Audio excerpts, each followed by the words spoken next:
नमस्कार. मालिकेच्या आजच्या भागामध्ये आपल्याला पाहायला मिळणार आहे की देवी आईचा जो चमत्कार होतो त्यामुळं अद्वैत आणि कला कशा प्रकारे एकत्र येणार आहेत. त्याचबरोबर कलाने केलेल्या पोळ्यांचा नैवेद्य हा घरी देवी आईला दाखवला जातो, कारण देवी आईने तो घडवून आणलेला असतो क्षण.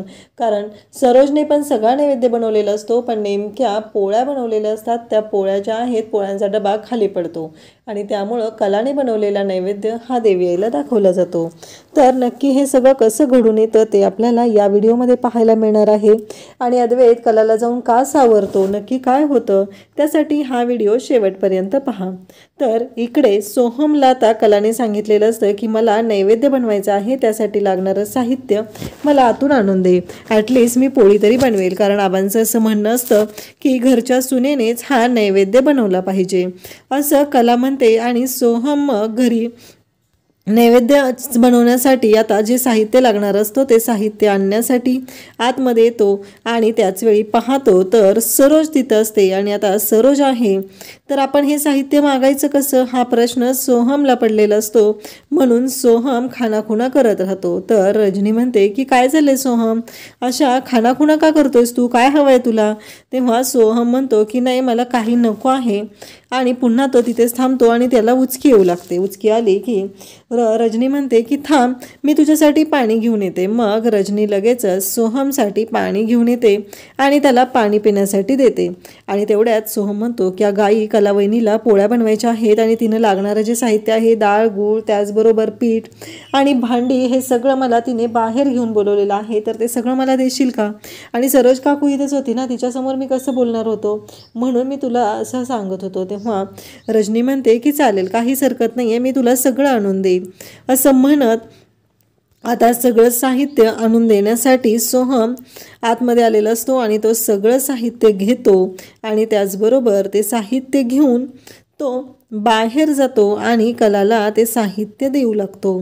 तर इकडे आपल्याला पाहायला मिळतं की रजनीने अगदी सगळं साहित्य व्यवस्थित हे कलाकडे दिलेलं आहे आणि त्याचबरोबर कलाला ते साहित्य देत तिने सांगितलेलं आहे, म्हणजे निरोप सोहमसाठी दिलेला आहे. तो म्हणजे एवढा छान तिने ठरवलेला आहे की नक्की काय करायचं आहे, त्यासाठी ह्या सर्व गोष्टी घडत असतात.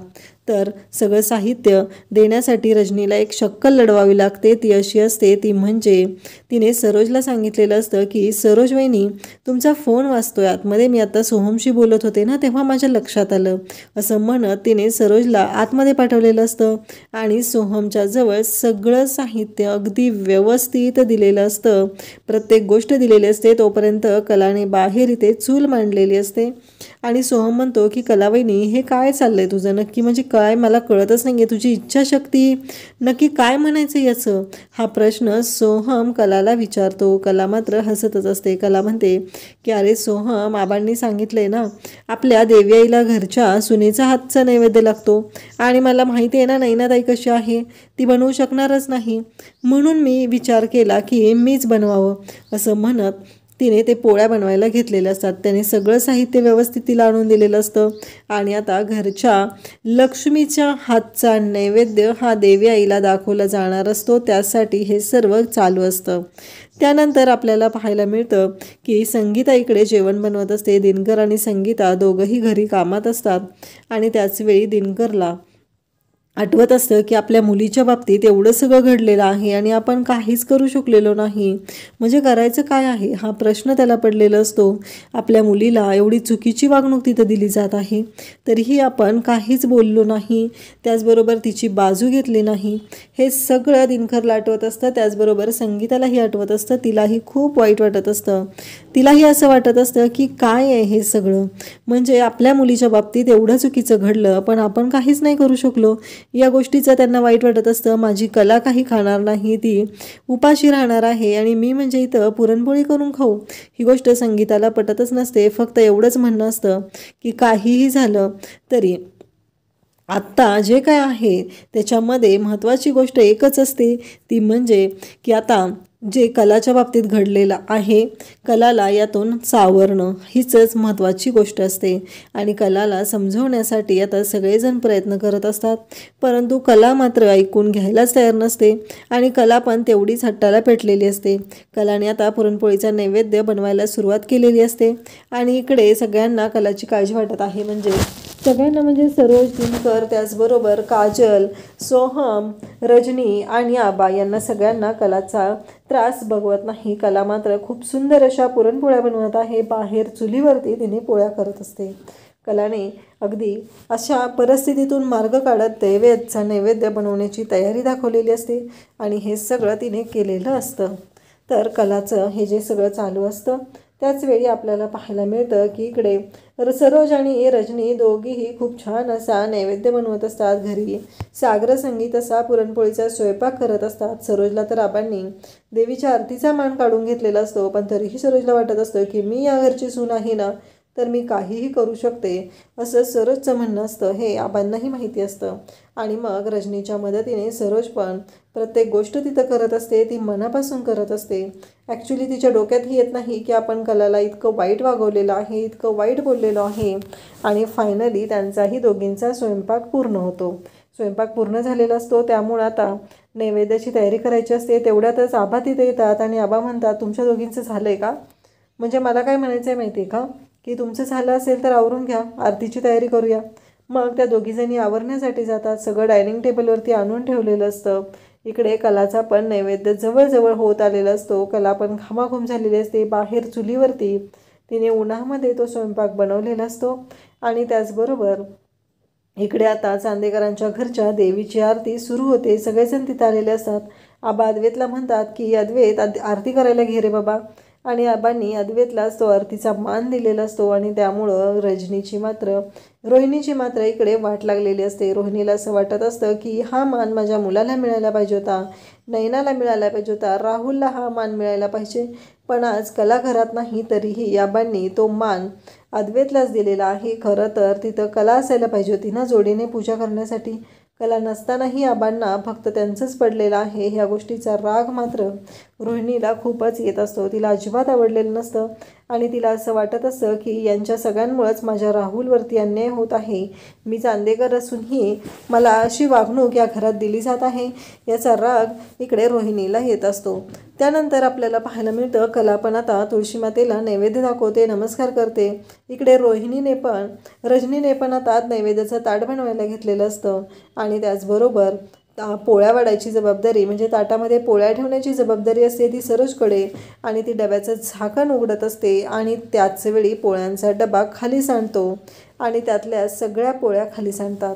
त्यावेळेस सरोज म्हणते की काय झालं आणि मग रोहिणी मात्र तिकडून ओरडत बसते की वहिनी काय झालं सरोज वहिनी, हे सगळं असं का झालेलं आहे, हा तर अपशकुन झालेला आहे असं तिचं म्हणणं असतं. असं पोळ्या सांडणं म्हणजे चांगलं नाही आहे ना, आणि तू तर आता सगळ्या पोळ्या सांडलेल्या आहेत, मग देवाला नैवेद्य कशाचं दाखवायचं आहे, हा प्रश्न तिने केलेला असतो. त्याचबरोबर इकडे आपल्याला पाहायला मिळतं की कला तुळशी मातेला त्याचबरोबर तिथं असलेला देवाला ती नैवेद्य दाखवत असते आणि सोहमच्या लक्षात येतं. तेव्हा सरोज म्हणते ठीक आहे, बाकीचं सगळं जेवण आपण बनवलेलं आहे, पण पोळ्या तेवढ्या नाही आहे तर आपण गुळाचा खडा तिथे ठेवूया, असं सगळ्यांचं चाललेलं असतं. परंतु इकडे आबा म्हणत असतात की का, आणि सोहम मग बाहेर जातो आणि कलाकडून पोळ्या ज्या बनवलेल्या असतात त्या पोळ्या नैवेद्यासाठी घेऊन आतमध्ये येतो आणि सांगतो की तिथे गुळाचा खडा ठेवण्याची काही गरज नाही.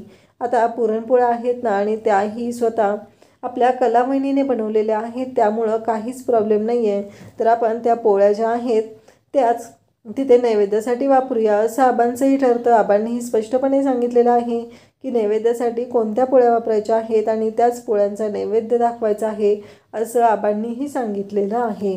त्यानंतर आपल्याला पाहायला मिळतं की आबा म्हणतात की चालेल, आणि मग आता सगळेजण जेवायला बसणार असतात. त्याचवेळी आबा म्हणतात की फायनली म्हणजे अखेर देवी आईनेच घरच्या सुनेकडून हा नैवेद्य बनवून घेतला हा जो चमत्कार घडलेला आहे तो घरच्या सुनेसाठीच घडलेला आहे आणि तुम्ही जे चुकीचे वागत आहात त्यामुळं तुम्हाला कळेलच. तेव्हा सरोज म्हणते असं काही नाही आहे, कावळा बसायला आणि फांदी मोडायला एकाच वेळी गाठ पडली ना, म्हणून हे सगळं झालेलं आहे. आणि मग इकडे रजनीला तर खूप आनंद झालेला असतो. फायनली कलाने पोळ्या बनवून दिलेल्या असतात आणि त्या पोळ्यांचा नैवेद्य आता घरच्या देवीला दाखवला जाणार असतो. इकडे रजनीलाही सगळ्यात जास्त आनंद झालेला असतो, कारण कलाला तिचा मान मिळत आहे. त्याचबरोबर रजनीचं असं म्हणणं असतं की आबा हा नैवेद्य मी दाखवते. मग तिने कसलाही विचार न करता आबा म्हणता क्षणी तिने त्या पोळ्या घेतलेल्या असतात आणि नैवेद्याच्या ताटामध्ये ठेवत असते. रजनीचं असं म्हणणं असतं की आत्ता ह्या पोळ्यांचा नैवेद्य दाखवणं गरजेचं आहे, कारण देवी आईला आपण नैवेद्य दाखवलेला नाही, त्यामुळं हा नैवेद्य कलाच्या हातचा आहे आणि देवी आईने तो गोड मानून घेतलेला आहे. म्हणून तर सरोजवहिनीच्या हातच्या बनवलेल्या पोळ्या ज्या होत्या त्या खाली पडलेल्या होत्या. तर इकडे अद्वैत आरती करत आहे. घरातले सगळेजण पूजेसाठी आहे, कलाही बाहेर उभी आहे आणि आता सगळेजण देवी आईची आरती करत आहेत. सगळ्यांचं वातावरण हे खूप छान आहे, सुख सगळ्यांच्या चेहऱ्यावरती आनंद आहे. कोणाच्याही लक्षात येत नाही की आपल्या घरची सून आहे ती बाहेर आहे, तिच्याशी सगळेजण चुकीचे वागलेले आहेत, तिची काहीही चूक नसताना तिच्याशी अशा पद्धतीनं वागलं गेलेलं आहे. ही गोष्ट मात्र कोणाच्याच लक्षात आलेली नसते आणि त्यानंतर मात्र आरती झालेली असते. मग अद्वैत सगळ्यांना आरती देतो, सगळेजण आरती घेतात आणि त्यानंतर आता नैवेद्य दाखवला जातो. आरती होते, नैवेद्य दाखवला जातो आणि आता सगळेजण जेवायला बसणार असतात. कलाने पण इकडे हात जोडलेले असतात. आरतीचा आवाज तिलाही बाहेर येत असतो, तीही आरती करत असते. कलानेही हात जोडलेले आहेत आणि तीही देवाकडे प्रार्थना करत आहे. त्याचबरोबर आपल्याला पाहायला मिळतं की आबा म्हणतात की मला फक्त नैवेद्याची जी पुरणपोळी आहे तीच वाढ, अंजू मला दुसरं काही नको आहे, असं स्पष्टपणे आबा सांगत आहेत. आणि त्याचवेळी अद्वैत म्हणतो आबा असं काय करताय तुम्ही?